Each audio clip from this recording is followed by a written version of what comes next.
যারা দর্শন বিষয়ে পড়াশোনা করছে এবং বিভিন্ন পরীক্ষায় নেট সেট, স্কুল সার্ভিস, মাদ্রাসা সার্ভিস বা পাবলিক সার্ভিস কমিশনের ফিলোসফি বিষয় নিয়ে চর্চা করছে, তাদের জন্য আরও একটি প্র্যাকটিস টেস্ট আমি এখানে শেয়ার করছি।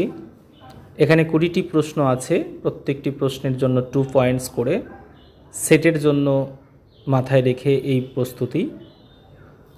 প্রথম প্রশ্ন, সবচেয়ে প্রাচীনতম ভারতীয় দর্শন হলো? এর সঠিক উত্তর হবে সাংখ্য। সাংখ্য দর্শন হচ্ছে আমাদের যতগুলো ইন্ডিয়ান স্কুল রয়েছে, ভারতীয় দর্শন সম্প্রদায় রয়েছে, তার মধ্যে প্রাচীনতম দর্শন সম্প্রদায় হলো সাংখ্য। দ্বিতীয় প্রশ্ন, বৈকল্পিক ন্যায় অনুমান একটি ডিসজাংটিভ সিলোজিজম। বৈকল্পিক ন্যায় অনুমান, সেগুলোকে কন্ডিশনাল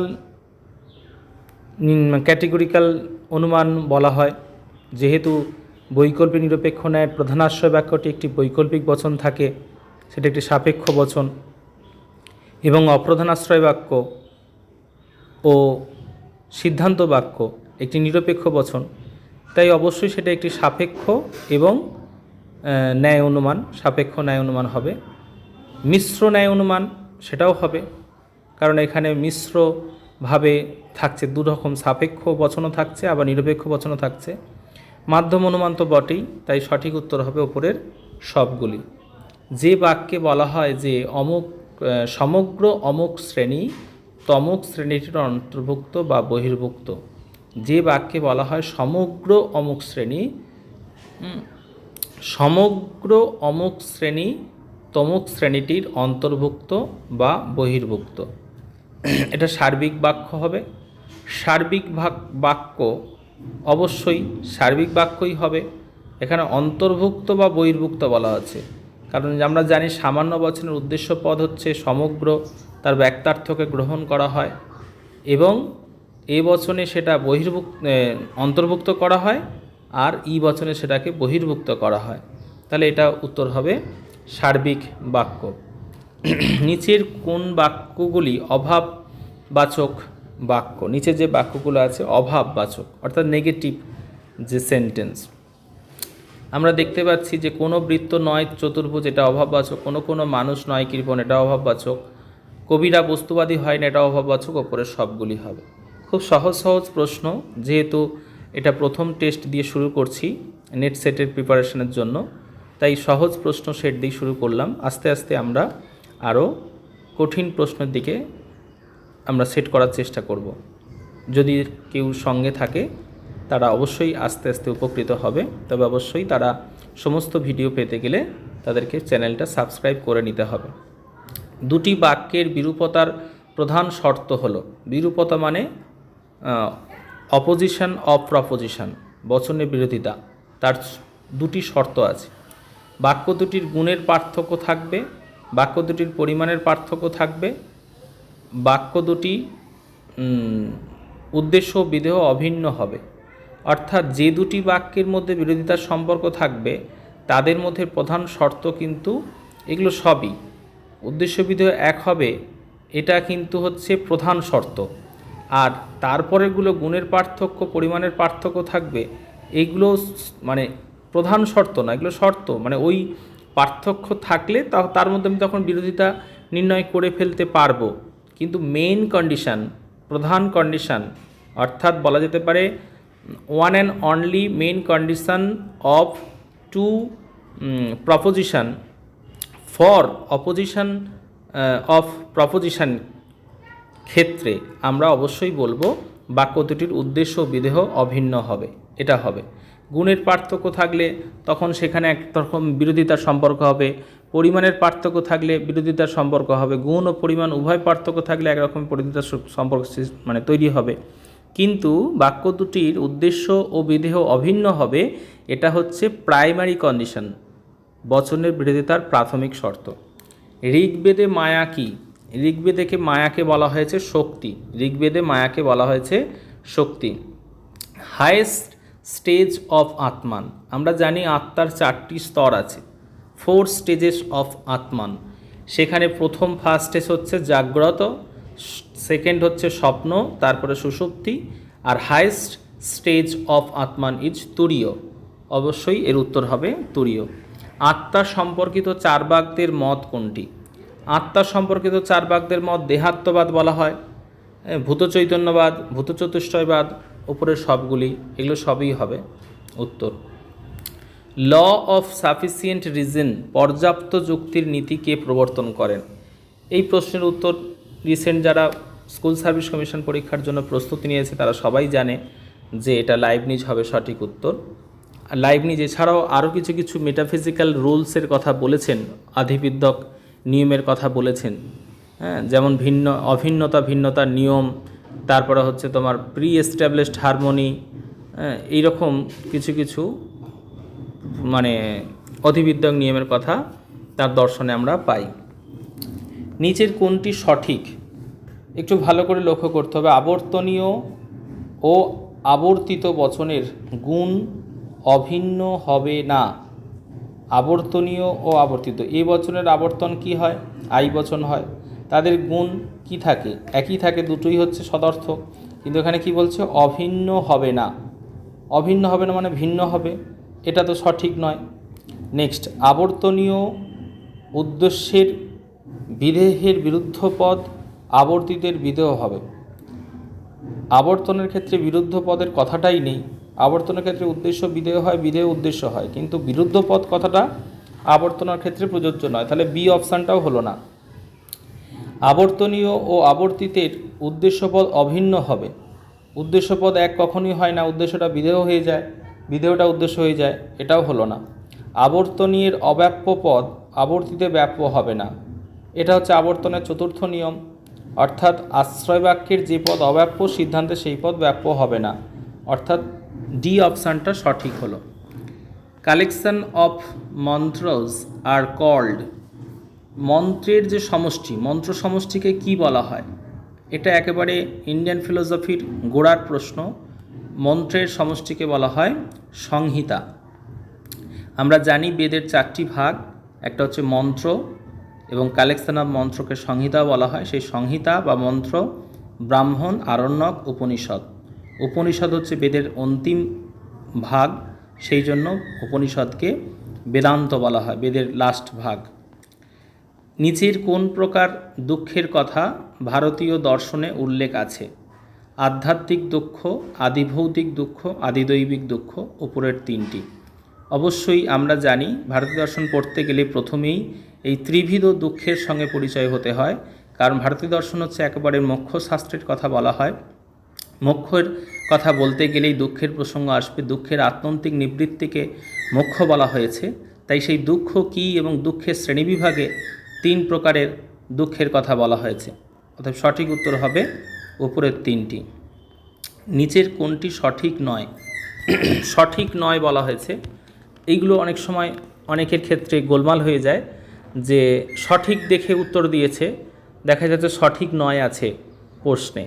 এই প্রশ্নগুলোকে খুব কেয়ারফুলি, কিন্তু যে কোনো কম্পিটিটিভ পরীক্ষা দিতে গেলে খুব কেয়ারফুলি পড়াশোনা করতে হয়। সুক্ত পাঠক হলেন হোতা, এটা সঠিক। আমরা জানি হোতা কাকে বলে? যিনি যে সুক্ত মানে স্তোত্র যেগুলো আছে সেগুলোকে যিনি পাঠ করেন তিনি হচ্ছেন হোতা, এটা সঠিক। সুক্ত যিনি গান করেন, গান করে করে পাঠ করেন, তিনি হচ্ছেন উদ্গাতা, কিন্তু এখানে তাকে বলা আছে অধৈর্য, তো এটা সঠিক নয়, হবে। পরের অপশানগুলো দেখে নিই। যিনি যজ্ঞ কর্ম পরিচালনা করেন তিনি হলেন ব্রহ্মা, এটা সঠিক। যজ্ঞ অনুষ্ঠানকারী হলেন ঋত্বিক, এটাও সঠিক। তাহলে সঠিক নয়, অপশান বি উত্তর হবে। কেমন? আশা করছি প্রশ্নগুলো সকলের পছন্দ হচ্ছে।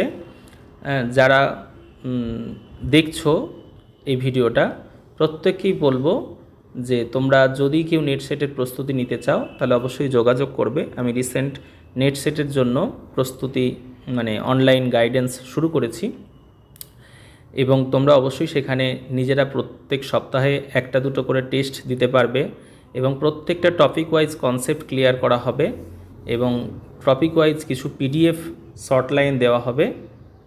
সেই মোতাবেক যাদের ইচ্ছে আছে, যারা ফিলোসফিটাকে ধারাবাহিকভাবে চর্চার বিষয় করতে চাও, ফিলোসফিকে চর্চার বিষয় করতে চাও, ফিলোসফি নিয়েই আগামী দিনে এগোতে চাও, যাদের বয়স সবেমাত্র শুরু হয়েছে, যারা সবে MA পাশ করেছো, যাদের মনে হচ্ছে হায়ার স্টাডিজ করতে চাও, যারা উচ্চশিক্ষায় শিক্ষিত হতে চাও কিংবা এস্টাবলিশড হতে চাও ফিলোসফি বিষয়কে নিয়ে, তারা অবশ্যই কিন্তু অনলাইন গাইডেন্স নিতে পারো। সেটা যেখানেই হোক, সেটা তোমাদের ইচ্ছের উপর নির্ভর করবে। যদি কারো মনে হয় যে আমার কাছে তোমরা গাইডেন্স নেবে, তাহলে অবশ্যই যোগাযোগ করতে পারো। নিচের কোনটি নির্ভুল? ডেকার্ত ক্রিয়া প্রতিক্রিয়াবাদ, অবশ্যই এটা সঠিক। আমরা জানি ডেকার্তকে মাইন্ড বডি ইন্টারঅ্যাকশনালিজম বলা হয়েছে। ডেকার্ত হচ্ছেন ডুয়েলিস্ট এবং তিনি দেহ মনের ক্রিয়া প্রতিক্রিয়াবাদ বা দেহ মনের মিথস্ক্রিয়ার কথা বলেছেন। তাই দেহ মনের মিথস্ক্রিয়াবাদী হলেন, ক্রিয়া প্রতিক্রিয়াবাদী হলেন ডেকার্ত। স্পিনোজার সমান্তরালবাদ, এটাও সঠিক। লাইবনিজ পূর্ব প্রতিষ্ঠিত শৃঙ্খলাবাদ, প্রি এস্টাবলিশড হারমোনির কথা বলেছেন। তাহলে এখানে তিনটিই দেখলাম সঠিক, তাই অপরের সবগুলি সঠিক উত্তর হবে। নেক্সট কোশ্চেন, অমাধ্যম অনুমানের বৈশিষ্ট্য নয় কোনটি? অপশান এ, সিদ্ধান্ত বাক্য আশ্রয় বাক্য থেকে অনিবার্যভাবে নিঃসৃত হয়। অমাধ্যম অনুমানের বৈশিষ্ট্য, অমাধ্যম অনুমান একটি অবর অনুমান যেহেতু, তাহলে সিদ্ধান্ত বাক্য আশ্রয় বাক্য থেকে অনিবার্যভাবে নিঃসৃত হয়, এটা বৈশিষ্ট্য। এক বা একাধিক আশ্রয় বাক্য থেকে সিদ্ধান্ত নিঃসৃত হয়।